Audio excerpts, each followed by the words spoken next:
Coming up on Sports Night.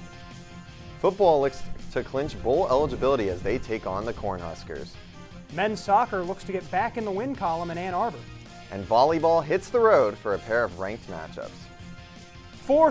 7 years ago, our fathers brought forth in this studio a new show, conceived in sports super fandom. Brendan, I think you're taking this Abe Lincoln Halloween costume maybe a little too far. Football, volleyball, they were in Lincoln last weekend. I figured Lincoln should be in Evanston this weekend. Well, I guess it's too late to ask you to change, Yeah. so we may as well get started. It's Spooky Sports Night right now.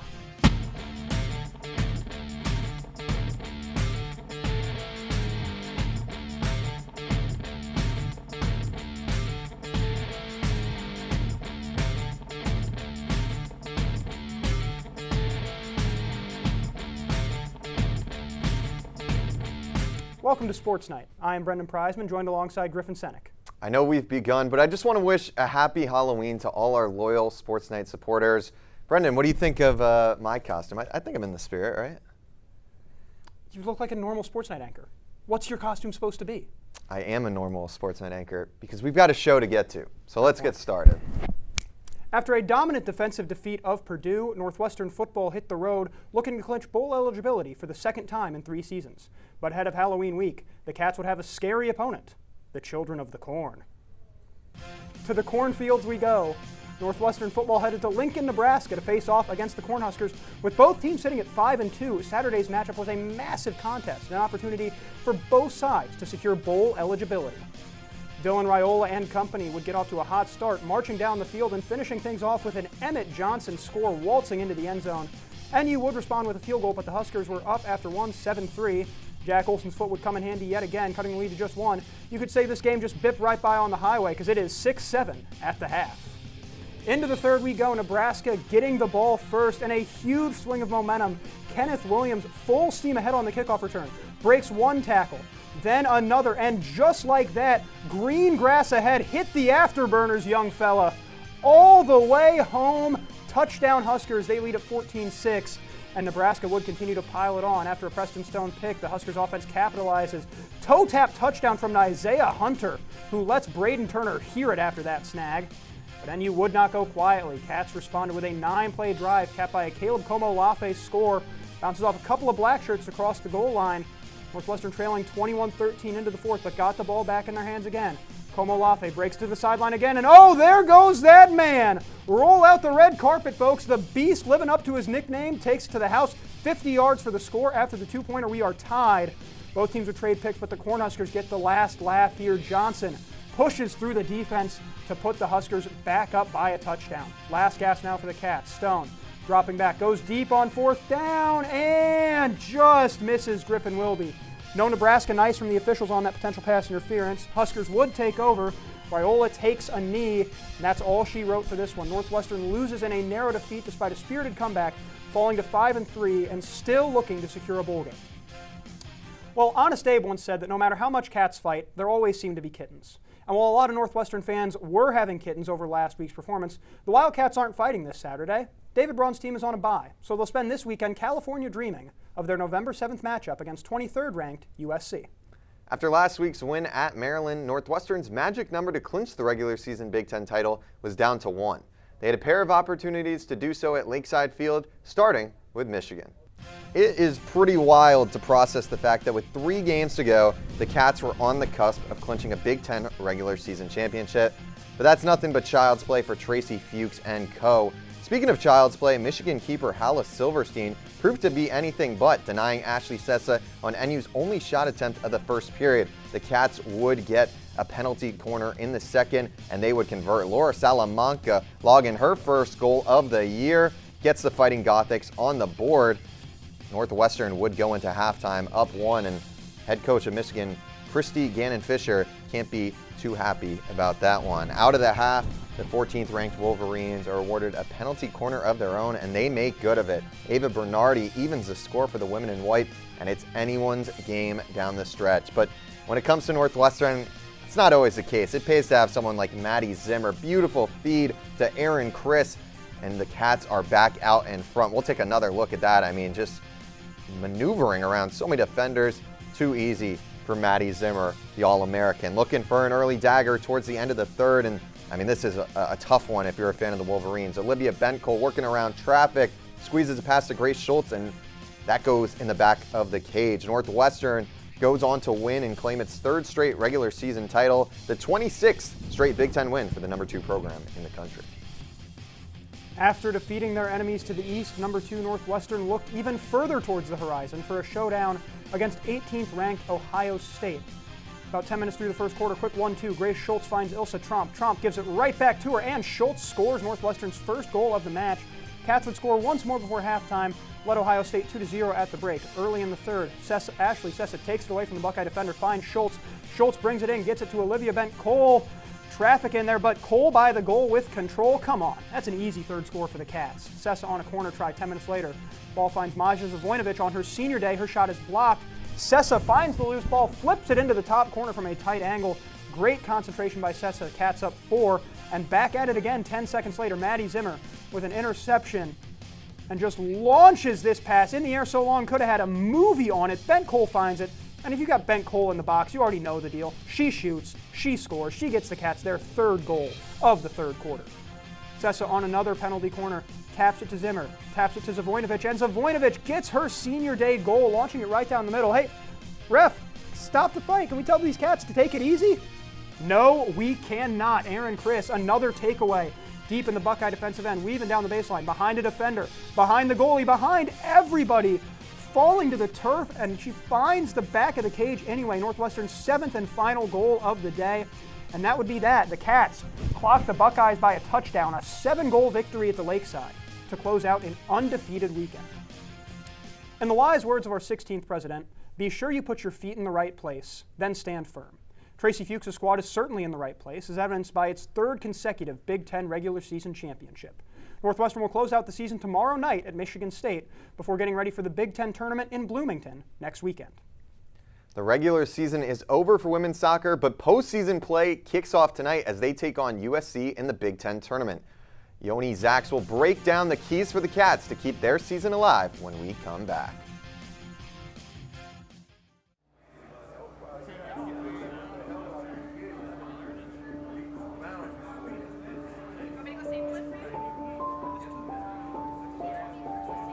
Trying to work my way out of the prison system was the most difficult challenge of my life. It only became tangible once I became a Northwestern student.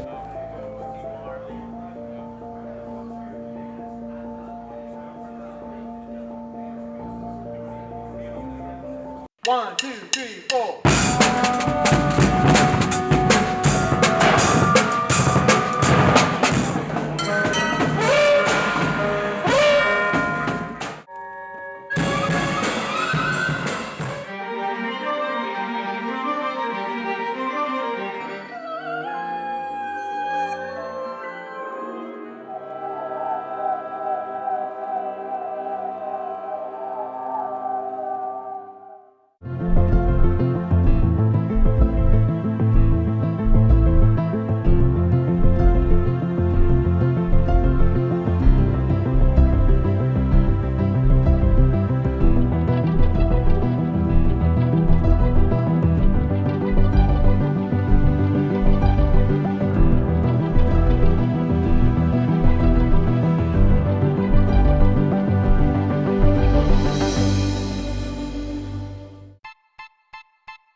My relationship with Giannis is unique. We're from the same country, we're from the same city. Being a Northwestern alum, I think, has tremendous advantages in the sports industry. To me, that community, it's been with me for 20 plus years.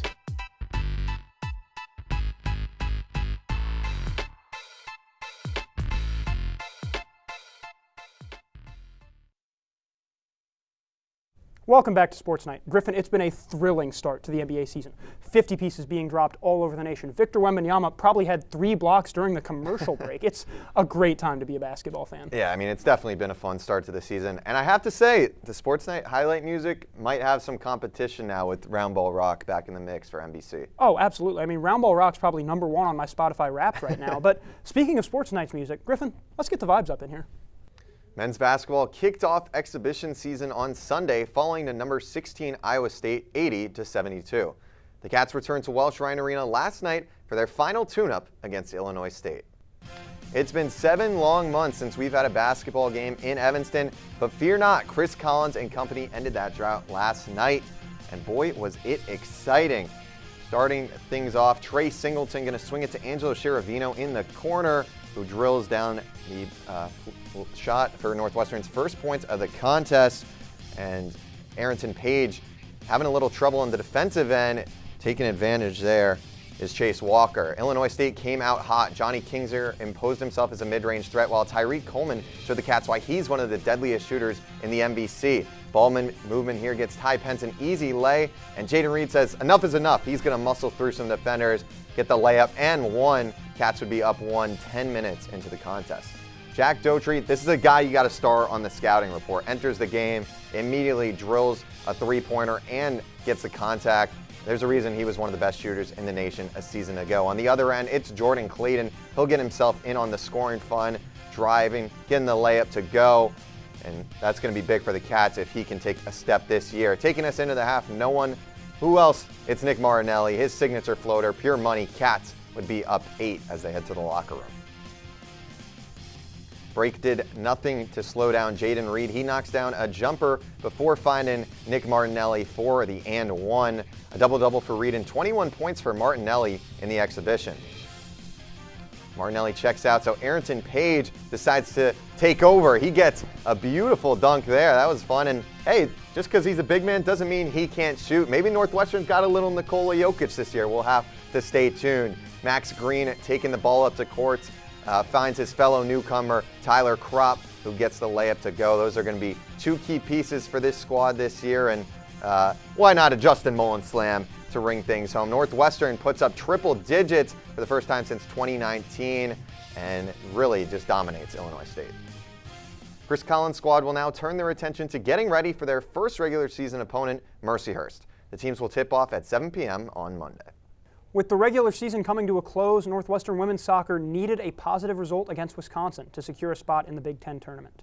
NU hasn't made the postseason since its NCAA tournament run in 2022, so everything was on the line for the Wildcats' wrangle with 20th ranked Wisconsin.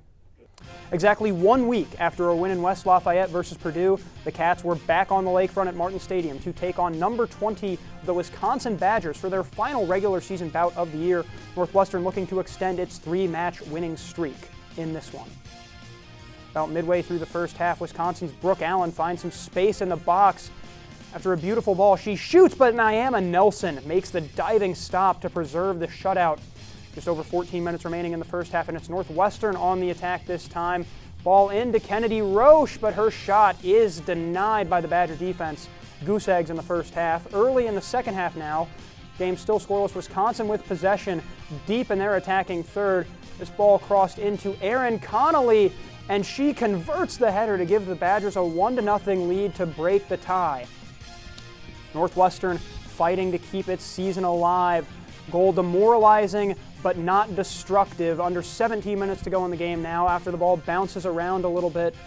Northwestern trying everything they can to get that tie. Ball into the box, still loose. Kennedy Roche finally gets up with it. Nice little pivot and shoot, but her shot is denied.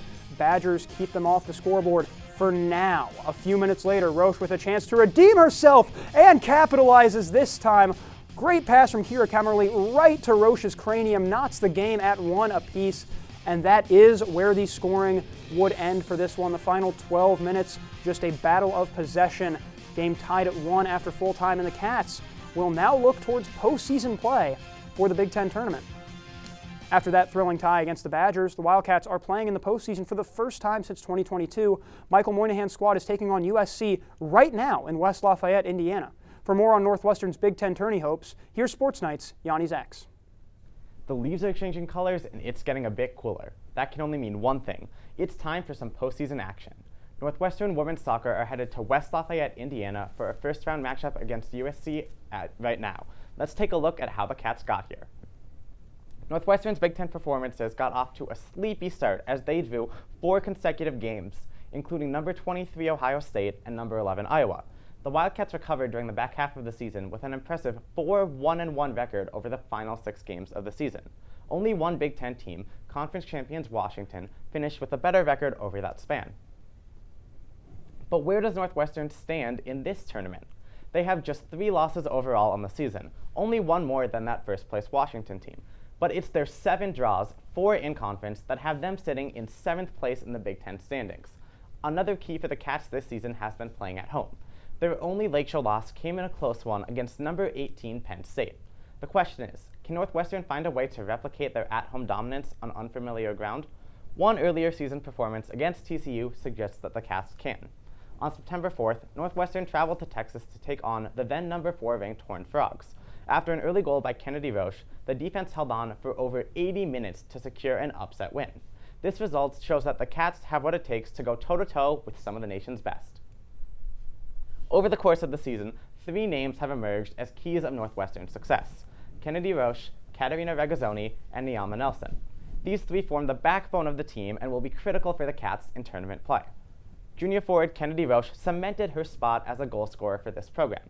With 9 goals and 3 assists, Roche has started all 18 games and finishes the regular season with the 4th most points in the Big Ten. But Roche wouldn't be scoring as often without the help of Katarina Regazzoni. The heart of the midfield, Regazzoni plays deep in the pocket and is a classy playmaker. Much like Roche, Regazzoni has played in every game. In fact, she has been part of all but 18 minutes of the Wildcat season. It wouldn't be a complete picture of the team without mentioning goalkeeper Niama Nelson. As a freshman, Nelson has kept this team afloat with a conference-high 9 clean sheets. She and the Cats defense have worked hard this season to allow the 4th fewest goals in the Big Ten. Northwestern's defense will need to keep this going if they want to make a deep run this tournament. With the first half underway, the Cats are suiting up against USC for what is sure to be a tight contest. The Trojans are coming off the back of a stellar maiden campaign in the Big Ten. However, this season's been much tougher. USC has 5 losses against conference teams. Poor results against the likes of basement dwellers Minnesota and hopefuls Nebraska made things difficult down the stretch. However, a few draws against ranked Iowa and UCLA helped the Trojans fight off pesky Michigan for that final playoff spot. USC is just 0-3-2 in their last 5 matches, and they're looking to stem the tide of a rather rough stretch. It's not all doom and gloom for USC, however, as their explosive offense ranks 5th in goals per game in the Big Ten. With USC in a bit of a slide, the Cats will look to come out hot, exploiting a USC defense that has conceded more goals than every Big Ten tournament team bar Illinois. On the other side of the pitch, NU has been absolutely stout on defense. However, they have struggled to close games out. The Cats have dropped points from leading positions on 5 separate occasions this season, including a back-breaking loss to Indiana, who scored 2 goals in the final 10 minutes. For Northwestern to have any chance, the Cats must ensure that their defensive prowess remains for all 90-plus minutes. Tournament football is a whole different animal, and while draws haven't been too costly during the regular season, surrendering a late equalizer can shift the momentum for extra time or penalties. If the Cats defense plays as well as it has all year, it'll come down to whether Roche, Regazzoni, and the rest of the attack can find some magic. Thursday's winner will have the privilege of facing second-seeded Michigan State over the weekend. The great Manchester United coach, Sir Alex Ferguson, once said, "Attack wins you games, defense wins you titles." If that's the case, Northwestern might just have what it takes to make a Cinderella run this fall. Guys, back to you. Thanks so much, Yoni. The Wildcats looking to make like the Odyssey and send the Trojans spiraling into chaos. We'll have a tournament review for you here on Sports Night next week. Men's soccer looked to get back in the win column after back-to-back ties and had a great opportunity to do so against number 13 Michigan. Northwestern made the trip to Ann Arbor to take on the ranked Michigan Wolverines under the Friday night lights of UM Soccer Stadium, hoping to upset the team sitting 3rd in the conference. Michigan had the first chance of the game. A quick 1-2 leads to a shot attempt from Raimundo Mendez, but Ponce de Leon rushes off his line to make the save. Off of a throw-in, Peter Rees turns his man and plays through Aaron O'Reilly. The first year has nothing but green grass and makes no mistake with the finish, slotting it into the far post. The freshman with his 3rd goal of the year hits a little nice, smooth knee side, maybe a little sweet. Northwestern up 1 at the half. Now into the second half, Northwestern give it away high up on the pitch, and Michigan would quickly counter. The ball is played over the top. Ponce de Leon comes off his line, but Grayson Elmquist gets there first, and that's a layup right there. Tie ball game, 24 minutes to play. Will one of these teams come out on top? Northwestern looking for that big ranked win, and they had an opportunity. Omar Jallo out wide. He makes a move, puts it in, cross to the back post. That's the back door, as my soccer coach once said. Got to be on the back door. Header just a little wide. Nice save by the goalie, and Michigan able to get it out of the box. A beautiful save there by keeper Isaiah Goldson. In the 87th minute, a Michigan corner isn't cleared. Jallo puts in a challenge, but doesn't win the ball, and after a lengthy review, we've got a penalty kick, and I mean, that's just money right there. Matar Mitrovic calmly puts the pen in the bottom right corner. Michigan up 1, 3 minutes to play, and that would be it in Ann Arbor. The Wildcats can't hold on to their first half lead and fall to the Wolverines 2-1, now tied for bottom in the Big Ten standings. After trick-or-treating, fans can head to Martin Stadium tomorrow night to watch men's soccer against number 17, Indiana. When we come back, Northwestern volleyball tries to wrangle a pair of ranked foes on a weekend road trip.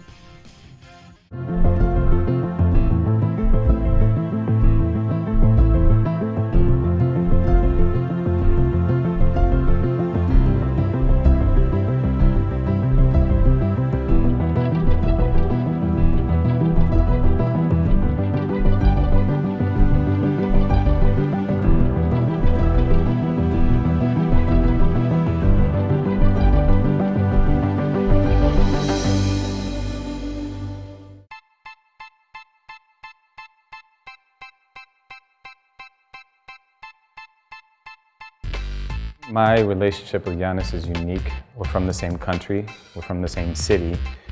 Being a Northwestern alum, I think, has tremendous advantages in the sports industry. To me, that community, it's been with me for 20 plus years.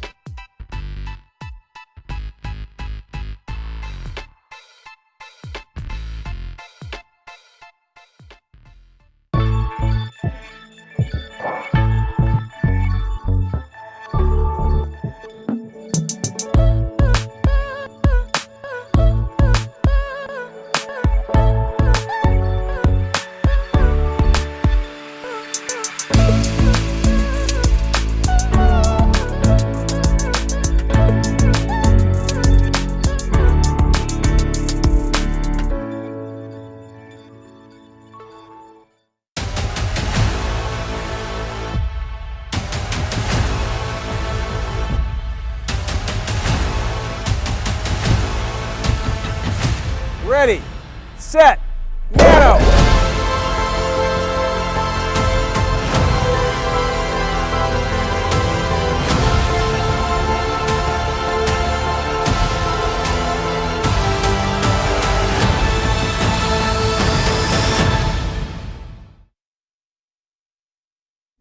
Welcome back on into Sports Night. Thank you so much for spending your Thursday night with us. Brendan, World Series so far, it's been absolute cinema.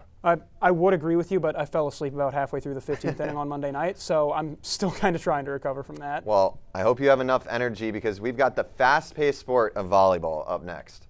Well, you got to have high energy when you're talking about Big Ten volleyball. Tim Nolan's squad is hanging around the middle of the pack in the standings, but last week's road trip tossed them some tenacious tests. First up, a date with the superpowered steamroller, better known as Nebraska volleyball. 1 point apiece in the opening set, but it would be all Nebraska from there on out. Lainey Choboy does well to pass it up for Harper Murray, who drops the hammer down on Northwestern. Nebraska would take set 1, 25-17. In the second set, off the Nebraska serve, Sienna Nordemir goes cross-court to I.L. Nadi, who unleashes a tornado down the line that Nebraska can't do anything about. Northwestern down 6 midway through the second set, but Wright still battling for everything. Joust at the net, won by the Huskers. Wright again on the dig, keeps it alive. Ball pinballs around and Hazan hits it over. Nebraska working back into system. Virginia Adriano delivers the kill. Nebraska takes set 2, 25-13. Bergen Riley serving it for the Cornhuskers, and Drew Wright cannot handle that ace for Nebraska. Midway through this point, Northwestern trying to hold on. Lauren Carter goes to the right, but an easy setup for Nebraska and a back row kill from Harper Murray again. Match point for the Cornhuskers in the third. Adriano's serve rolls over the tape and just barely finds the hardwood. That would be that. Northwestern loses in just over an hour to a dominant Nebraska volleyball team that still has not lost a set in Big Ten play. The Cats would look to bounce back as they headed to Indiana, walking into Wilkinson Hall, looking to bounce back after consecutive losses against number 23, Indiana. Straight away in the first set, things not looking great. Cats down 7 early. Candela Alonso Corsellas sends one home to add to the lead. Alonso Corsellas back again, this time on the serve. Hits the net. Buse is on diving for it, but Northwestern just can't get it over the net. They drop the first set, 25-17. Second set was a little more competitive at the start. Drew Wright on the dig, Lauren Carter the set, and it's Aya El Nadi on the outside. Heard that so many times for Northwestern. And now Indiana, though, on the set point. And just a beautiful set. El Nadi diving for it, but can't handle. The kill goes to Victoria Gray. Indiana picks up the second set, now one away from the sweep. Set number 3, both teams going back and forth early on. Bella Bollington on the outside. Her shot will be dug out.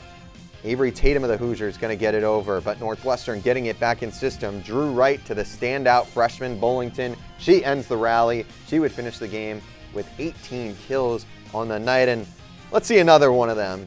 Just beautiful from Bella Bollington. Doesn't get much better than that. And on the very next point, Buse Hazan on the serve, off the net and on the ground. Northwestern tying things up at 17 late here in the third set. Game on the line, 25-24 Hoosiers. Northwestern, it's Bella Bollington. Ball is dug out, and it's going to be freshman Jaden Jager of the Hoosiers picking up the final kill of the night. Indiana takes home the victory, winning in 3 sets. After a tough road trip, the Cats will head home for some more favorable matchups against Iowa and Maryland this weekend. Earlier this week, Northwestern men's golf headed down south to Tulsa, Oklahoma to compete in the Clerico, its final event of the fall season.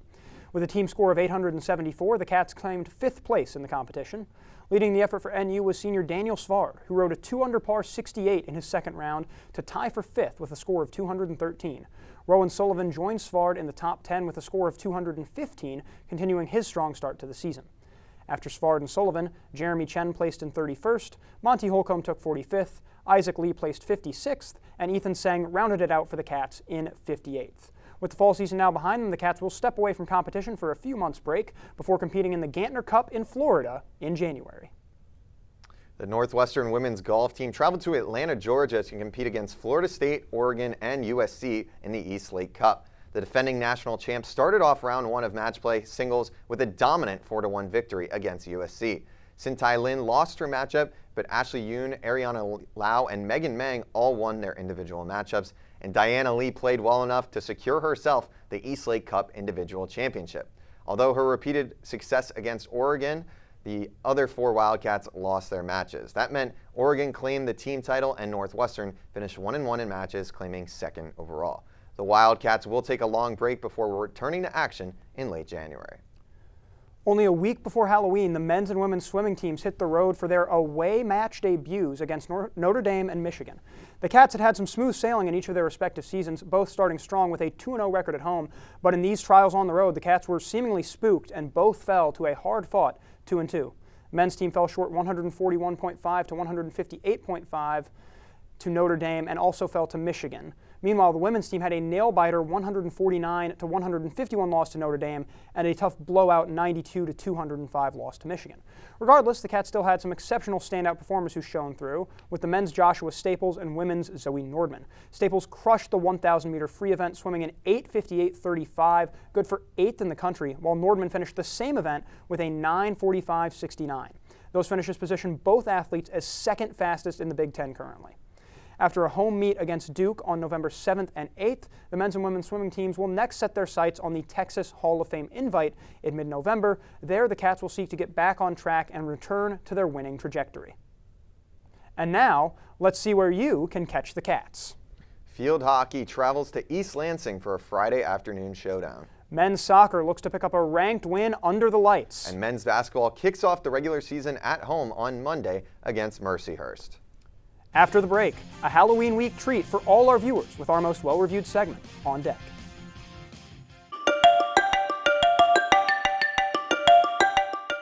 I'm Kelly McEvers, founding host of the NPR podcast Embedded.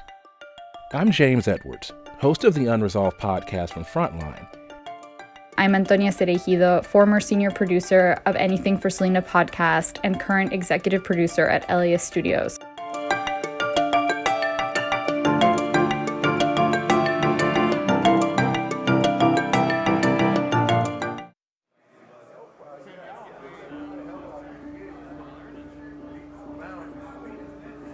My narrative since I've been locked up and kind of made my transition has been like redemption, accountability. When I come into the classroom environment, every individual that sits amongst me takes education seriously.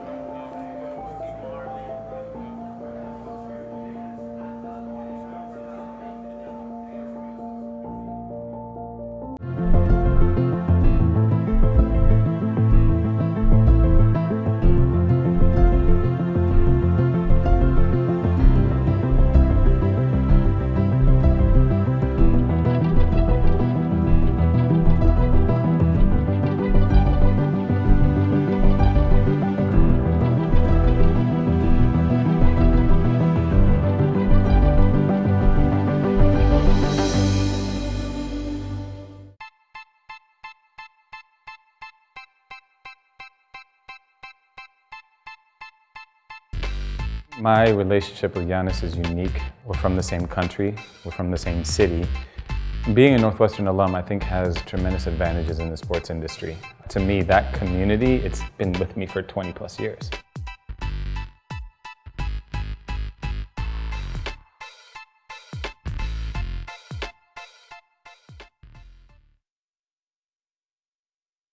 About time to wrap things up here on Sports Night, but we've got a fan favorite segment before we sign off. Brendan, some are saying what we have for the fans is better than getting a king-size candy bar on Halloween. Hey, look, Griffin. It's tough to beat, I know. As somebody who just dressed up as Abe Lincoln earlier, I cannot let that slide. We shouldn't be celebrating king-sized anything here in America. It's government of the people, by the people, and for the people. Whoa. That was, you took me back there, Brendan. Getting a little too into character, even without the costume. That's my bad. I'm just talking about plays of the week. Let's just get into it. Yeah, let's here. roll them. Plays of the week. Is there any better way to end your Thursday night? Starting off with number 3, Cats up big against the Buckeyes. Junior forward Aaron crisscrossing Ohio State's defense. She gets in behind the goalie, starts to slip, and slaps it in anyway. Chris puts the Cats up 7, Northwestern notching its biggest blowout victory of the season. At number 2, women's soccer down late against Wisconsin. Kira Kemmerly crosses a lifeline in for the Cats, finds the head of Kennedy Roche, and what a beautiful header. Ties this game up at 1 apiece. The Cats would escape with a draw. Last but certainly not least, who else but the Beast, Caleb Como-Lafe. He makes it to the outside zone, bolts down the sideline to score what would be the game-tying touchdown for Northwestern. Como-Lafe, a career-high 125 rushing yards in the loss. Well, that's all for us on this Hallows Eve. Be sure to follow us on X or Twitter at NNN Sports and on Instagram at NNN_sports. Thank you all so much for hanging along with us for this half hour, and thank you to Yoni and our splendid crew for all their great work to put this show together tonight. For Brendan Preisman, I'm Griffin Senyek. Happy Halloween, Evanston.